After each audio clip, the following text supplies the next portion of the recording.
자, 오늘 주제 한번 보시죠. 2022년 주택시장, 나무만 보지 말고 숲을 봐라. 우리가 세상을 살다 보면은 항상 막상 닥치는 일들에 신경을 집중하다 보면은, 즉 디테일에만 너무 한정돼서 이렇게 하다 보면은 거시적인 안목을 잃기가 어렵습니다. 그러니까 너무 세부적인 곳에 신경을 쓰지 말고요. 지금은 조금 넓게 시장을 봐야 되는 그런 시기라고 저는 생각이 됩니다. 그래서 나무만 보지 말고 숲을 봐라. 이런 주제로 제가 한번 강의를 해봤습니다. 자, 최근에 뭐 주택 가격 떨어진다는 기사들 많이 나오죠. 거기서 이 기관들의 주택 가격 전망, 올해 전망을 한번 보시죠.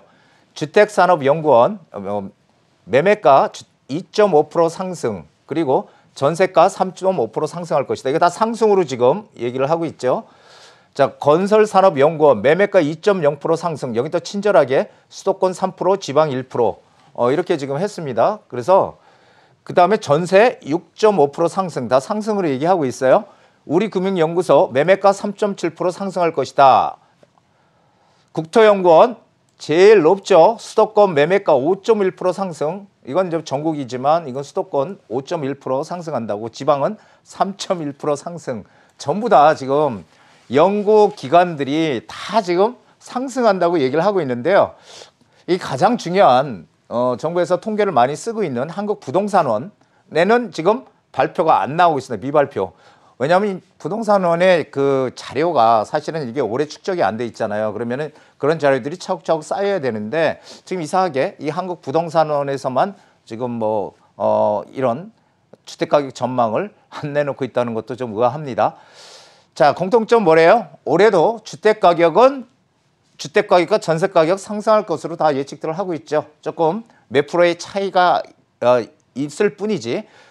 근데 단 역대급 상승장이었던 지난해죠. 2021년 14.9%보다 상승률은 낮아질 전망이다. 이렇게 지금 연구기관들이 전망을 하고 있다는 것입니다. 자, 그렇다면은 부동산 전문가들의 주택가격 전망은 또 어떨까요? 부동산 시장 전문가 70% 올해 집값 하락 보합. 자, 하락 51.3%, 보합 18.3%, 상승 30.4%. 의외로 상승이 제가 생각하는 것보다 상당히 높습니다. 30.4%. 부동산 시장 전문가 812명. 저는 이걸 보고서 저는 연락을 안 받았는데 812명이나 전문가가 이렇게 많구나.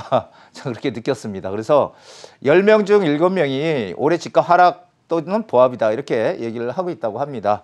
인식이 전혀 틀리죠. 연구기관들을 인식하고 집값 너무 많이 올랐다는 인식이 가장 크고요. 왜냐하면 올라도 너무 많이 올랐다. 그렇죠.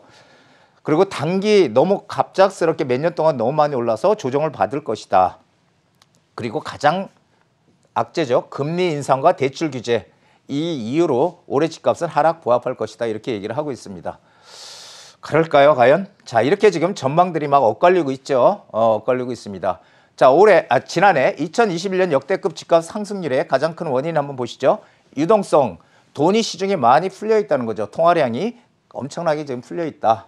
그리고 투자 심리, 더 늦으면은 못 산다. 더 가격 오르기 전에 사자. 투자 심리가 높았다는 거죠. 그리고 또 공급은 상대적으로 절대적으로 부족했다는 것입니다. 이 3박자가 일치돼서 2021년 집값 상승률이 이렇게 커졌다라는 것입니다. 자, 이게 사실은 이렇게 또 막기도 어려워요. 그렇죠? 자, 그렇다면은 자, 이거 한번 보세요. 여기 이제 자세하게 한번 보시죠. 2021년 집값 상승률, 역대급 집값 상승률 원인. 유동성이 크다. 돈이 엄청나게 많이 풀렸다. 자, 이 통화량이 증가한다는 의미, 통화량이 증가를 우리도 뭐 증가하고 미국도 증가하겠지만은 항상 통화량 증가는 미국보다 우리가 더 많이 증가했습니다. 왜냐하면 우리는 수출 위주의 국가이기 때문에 우리가 더 많이 돈을 많이 풀었는데 2020년도 들어와서 코로나의 영향으로 인해서 미국이 돈을 엄청나게 풀었죠, 지금. 그 바람에 우리도 많이 풀었지만 유동성이 엄청나게 커졌어요. 유동성이 돈이 많이 풀려서 돈의 가치가 떨어지고 돈이 많이 시중에 돌면은 돈의 가치는 당연히 하락하는 거고요. 그리고 매매가와 부동산을 보면은 매매가 전세값도 오르게 되어 있습니다. 유동성의 역할이 이 지금 가격의 상승에 커다란 역할을 했다. 자, 2011년에서 2020년까지 10년간 평균 통화량 증가율이 평균적으로 6.48%인데 올해 2021년 11.6%. 이렇게 많이 지금 통화량이 유동성이 그러니까 통화량이 늘어났다는 겁니다. 돈이 시중에 엄청나게 많이 풀렸다는 거죠. 자, 주택 수요. 주택 수요는 수요가 계속 늘어나서 가구 수도 늘어나고요. 매매 수요와 임대 수요가 증가했다. 주택 수요가 매매 수요만 있는 거 아니잖아요.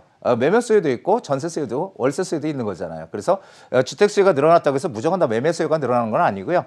임대 수요도 늘어났다는 겁니다. 그래서 이렇게 주택 수요에 대한 욕구가 컸던 시장이었다. 그리고 공급량은 상당히 작았다. 미분양 물량 지표.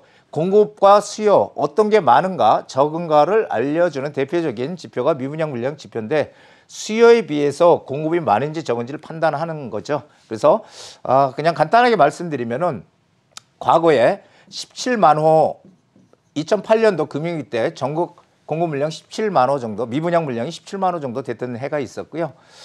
엄청나죠. 지금 전국으로 해봐야 한 17,000 가구가 미분양이 지금 생겼다고 합니다. 이거 어디에 생겼냐가 중요해요. 이게 전국적으로 보면 이렇지만은 많이 공급 물량이 많은 데가 있고 공급 물량이 작은 데가 있겠죠. 그렇죠.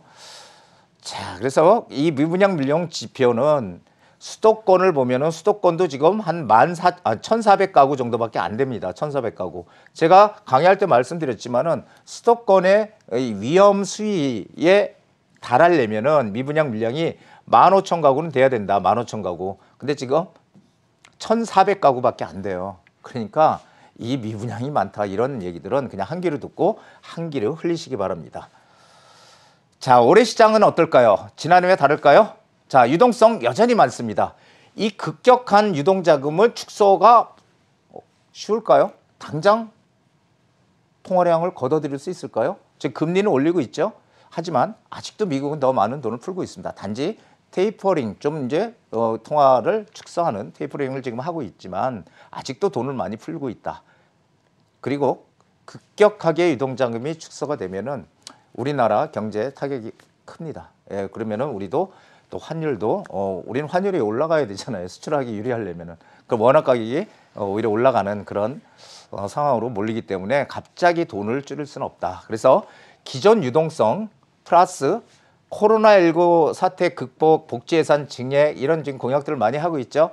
토지 보상금 지금 32조라고 하죠. 32조. 이 32조가 다 대부분 80%가 경기권에 몰렸다고 하죠. 신도시, 상기 신도시 영향으로 인해서. 자, 이 돈들이 즉 돈이 좀 또 계속 풀린다는 얘기 아니겠습니까? 그래서 유동성은 여전히 높을 거고요. 공급 물량은 일부 지역 제외하고 입주 물량은 계속 줄 겁니다. 올해 시장. 공급 부족 현상 지속될 거다. 일부 지역은 어디입니까? 신문에도 다 나오고 아시겠지만 대전이나 대구나 그다음에 세종시 같은 데는 공급 물량이 많다는 거예요, 올해. 그래서 그런 일부 지역 제외하고 공급 부족은 계속 갈 것이다.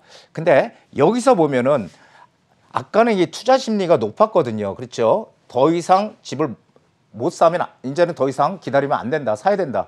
지금 어떻게 돼요? 투자 심리가 지금 서서히 식고 있다는 겁니다. 이게 지금 2021년도하고 틀린 거죠. 그래서 투자 심리를 알아보는 주택가치 전망지수는 계속 지금 하락하고 있다. 지난해 10월에 125에서 107, 지금 1월달 100까지 지금 떨어졌어요.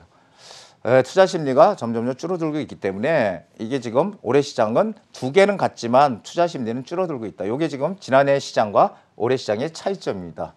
그래서 올해 시장은 악재와 호재가 뒤섞여 있지만 오히려 하반기로 가면 갈수록 호재가 더 강하죠. 8월 이후 되면 임대차 3법 이제 끝나는 그런 이제 전세 시장도 또 많이 또 문제가 생길 것 같고요. 그래서 지난해 같은 어떤 폭발적인 그런 상승은 어렵지만 이 유동성 계속 지속이 될 거고요. 공급 부족 심화도 결국 지속될 거고요. 올해도 한 5%에서 6% 이상의 상승은 갈 것이다. 그래서 집값 상승은 올해도 지속될 거다. 단 차별화 시장이다라는 얘기를 드렸죠. 그래서 지방이나 이런 쪽은 지금 미분양 물량도 좀 많아진다는 얘기도 있고, 그리고 갭 투자했던 분들 빠져나온 분들도 많고 지금 그런 상황이죠. 그래서 지방시장은 조금 지금 문제가 될 것 같고 이런 차별화 시장을 우리는 잘 알아야 된다라는 얘기입니다. 자, 상승 지역으로 우리는 갈아타라 이 얘기 제가 많이 드렸죠. 한 6개월 전부터 제가 했던 것 같아요.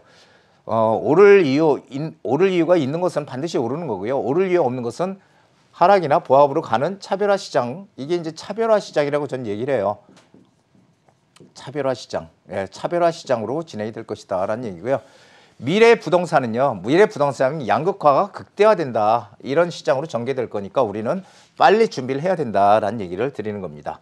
그래서 이 보면은 과거에는 집이 1번 집부터 10번 집까지 이렇게 있다면 1번 집은 가치가 가장 큰 집이고요. 2번 집은 두 번째로 큰 집, 3번 집, 세 번째 순서대로 10번 집은 가장 가치가 떨어지는 집이었다면 과거에는 우리가 인구가 폭발적으로 늘어나고 집은 턱없이 부족하던 이런 시절이었기 때문에 어떤 집을 사거나 가격이 다 올랐다는 거예요. 가치가 있든 없든 10번 집까지 다 와서 누군가 사줬어. 근데 앞으로는 어떻게 돼요? 인구도 이제는 감소한다고 합니다. 지금 당장은 아니지만.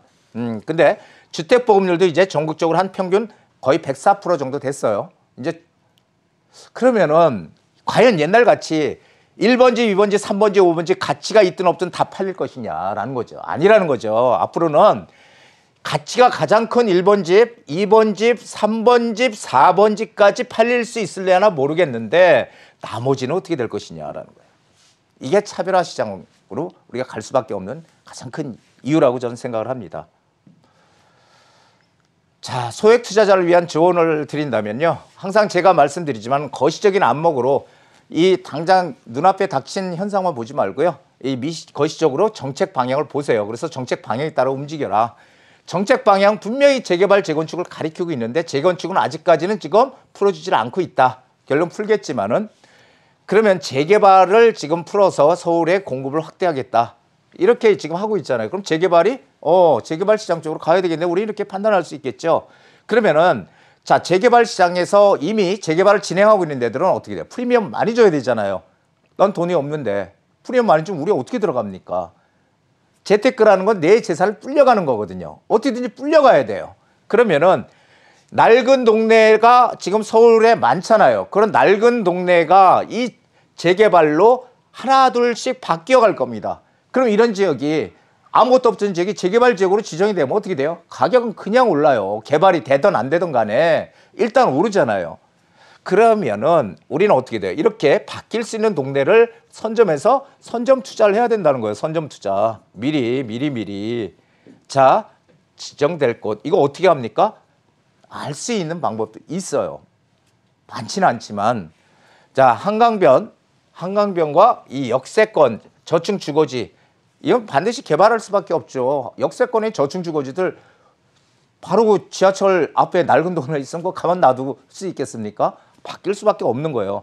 하지만 우선순위라는 건 분명히 있다는 거예요. 어떤 걸 먼저 할 것인가, 어떤 거를. 이것은 사실은 전문가의 영역이라고 생각이 돼요. 그래서 한번 좀 방향성을 잡아보시고 나서 뭔가 이쪽으로 가는 게 맞겠다 싶으면은 알아보는 겁니다. 예. 그럼 제가 또 조언도 해드릴 수 있겠죠. 자, 제가 정말 좋아하는 윈스턴 처칠의 명언입니다.